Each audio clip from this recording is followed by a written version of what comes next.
everyone, welcome back to James Redmond TV, and as there's barely any Liverpool news coming out at the moment, I thought that this little old scouser, who so happens to be a Liverpool fan, should react to the news of Manchester United 99% getting takeover. I mean, a lot of journalists are coming out and speaking about it. Ornstein was one of them.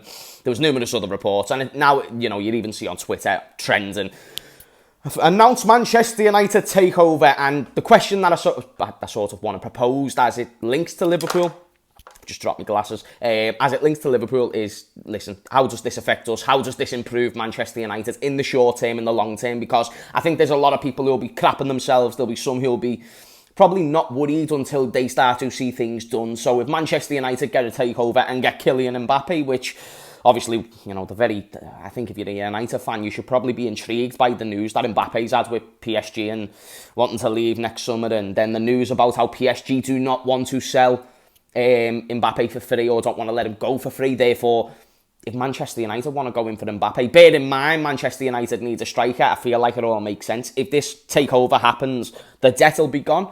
They'll be able to bring in Mbappe if they really, really wanted to. And on top of this, they can significantly improve the facilities and resources around the football club. They've got the resources. Now it's about improving the facilities, stadium, training facilities, improving the academy, because I think the academy for Manchester United has been very stagnant. Now, where do I fall in the category of pooing yourself and feeling okay about this? I'm absolutely shitting myself in terms of the transfer, and I hate to be the guy who goes on the front line and fire and shows weakness. Me admitting that I'm scared of these news owners is certainly a sign of weakness. But do you remember why you were all so excited when these Qataris was linked with Liverpool and you were feeling Qatari? That's because it would have been a very exciting prospect on how it would have changed us from competitors to winners. And as Bob Paisley said, the foundations that him and Shankly set was, we don't just compete, we also win. That's all we want to do is win. You know, there was a quote saying about like how one time he finished second and he just knew that weren't good enough. That's not the standards no more. The standards is revenue based, because you can get top four and still acquire a lot of money. That's why the owners are probably very satisfied to not sell the club for a price, because they believe they can get more money for it in the future. But if the deal is completed, like the reports are saying, and it officially gets taken over, this is a very worrying prospect, because they have free reign on transfers. They already was able to sign big names like Casemiro and Ronaldo, and that's the position that they've been in. Imagine what they can do now. Imagine the amount of players that would look at Manchester United and think this is a huge opportunity. Financially, it's going to significantly improve my life. On top of this, I'm going to be working with top class players, likely working with a top class manager, especially if you're a young player and you're seeing Erik ten Hag and seeing what he's done with players in the past. You're looking at that thinking, you know, why not? I'll be on cushy wages as well. So Manchester United are going into a phase that you've got to present the question, where does it take them? And then how does that reflect on Liverpool? How does it relate to us? Well, assuming, because this can go one of two ways. It can be the way of Manchester City, or it can be the way of Chelsea with Todd Bowley. Now, we still don't know if Todd Bowley's going to improve, but United could have a bad year of investment, or the first 2 years. It might take the owners to try and get a certain philosophy on how they want to build the football club in the long term. But all I'm saying, if you get the best of all things, which money can certainly buy you, then that means they're probably going to be in good stead. They're at least going to be better than what they've shown in previous years. So will they go from competing for top four to winning the league? I don't think that'll happen straight away. I still think there's a long way to surpass Manchester City, and not to mention they've still got resources. Will they win the league consistently? Let's see what Newcastle do over the next couple of years. But the final question, will they be another team that could go above Liverpool? If you go off logic, then yes. And then if you're an FSG in fan, then is that something that you want, or is it something that you're okay with? Are you okay with being a Europa League team? Or at least a team that's fighting for top four? Because if you have Manchester City and Man United above us, and then you've got Chelsea, who are still going to improve significantly based on resources, and then you've got Newcastle, who are going to be able to improve their financial fair play situation over the time gone by, and then you take into consideration we've just let go of Milner, Firmino, Oxlade-Chamberlain, Keita. I know the last two weren't that good at us, but they were still combined 90 million. We have to replace all of them. Two legends of the football club, Mr. Reliable and James Milner, and Roberto Firmino. And then you've got the two players who weren't Mr. Reliable, but huge investments. And so far, look at last summer, besides Darwin Núñez, you see, it's very hard to see any promise in those signings. Fabio's likely not going to stay. Calvin Ramsey's going out on loan to Preston. Therefore, that I now look at that as a worry. I look at the fact the past 2 windows have been underwhelming. Maybe even the past 3. There's been the odd good signing. I'd say the January windows have been more impressive, but why aren't you getting these players from the start of the season? If you got Diaz at the start of the season that we nearly won the league in the quadruple, maybe you would have had enough points to get that extra point above City or go above City just by that little bit, because when did we improve in that season? From January. When did we improve? From when Diaz came in. So why are you buying the players too late? And would have spending an extra 10, 15, 20 million in the summer on Luis Diaz been more sensible if it meant winning you a Premier League? And if it's not, because it doesn't adhere to your financial needs, then you don't care about winning league titles. That's the only point I make about FSG. They will not compete with these Qataris. Liverpool fans, I'm telling you now, eventually United will get it right. It might not be an overnight success, but they will eventually get it right if this ownership is complete and it's taken over and it's them. Because they don't fuck about. They're just there to genuinely, they're there to flex muscles, and they're there to just show that they're better than everyone else, and they're creating something. And if they do take over, just imagine the rivalries that creates. As a Premier League fan, it's so exciting. As a Liverpool fan, it's quite crap, because I like the idea of Mbappe versus Haaland, but only if it's Liverpool versus City.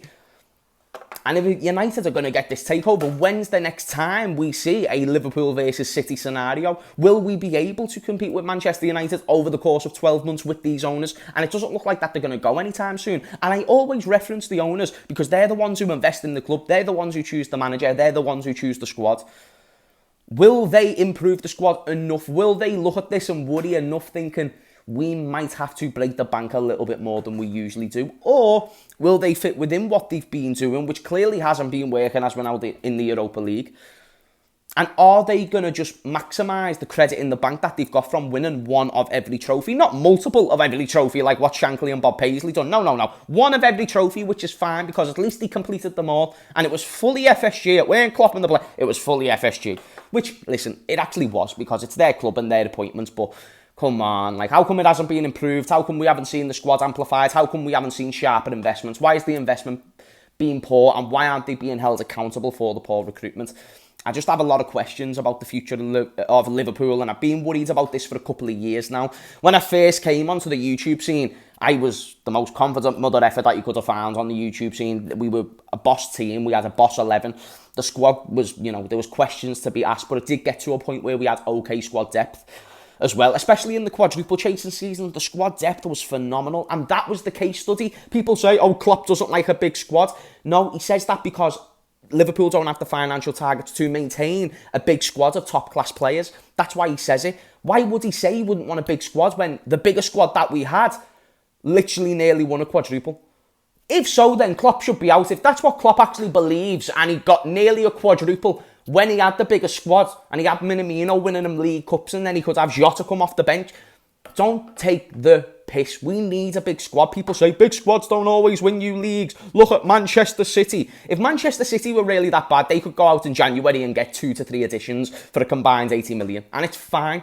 But they didn't need to do it because they have a great academy where they've got players in the academy that could play for bottom half Premier League teams, multiple by the way. Ask City fans, they'll tell you. Look at the track record of City's academies over recent years, they'll tell you. I'm not making excuses. City have done brilliantly. I'm just letting you know the standards if you want to be a competing football club. And we're not even that at the moment.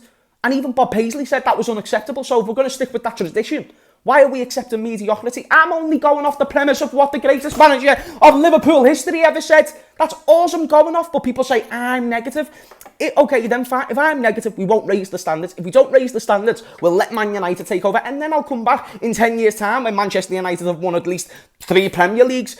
And I'll say, how do you feel? How do you feel? Because we haven't finished above United in 10 years.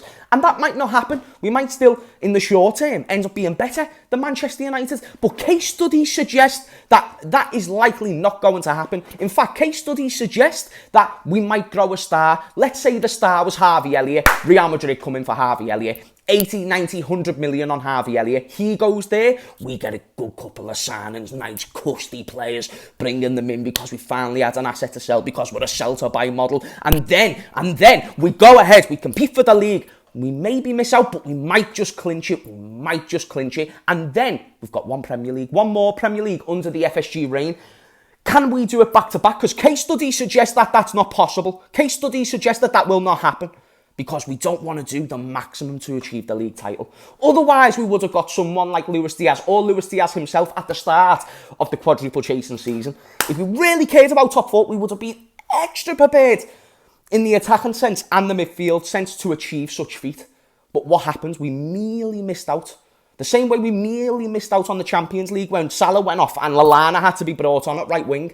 The same way we missed the Champions League last year when we didn't have that final cutting edge in the final third because of what?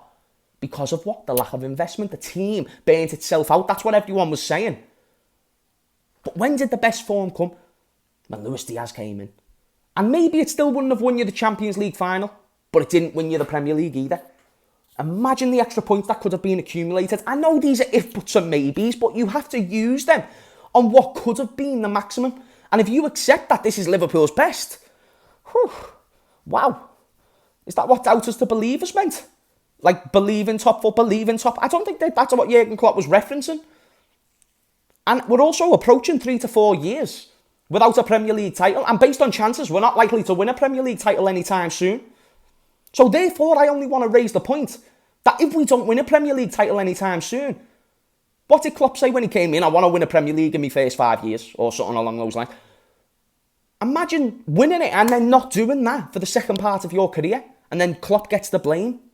Sound? If you want that to be a football club where the manager gets ruined because of whatever reasons, then go for it. Fine. And the reason why he will get ruined is because fans will hold him to the expectation of winning the league.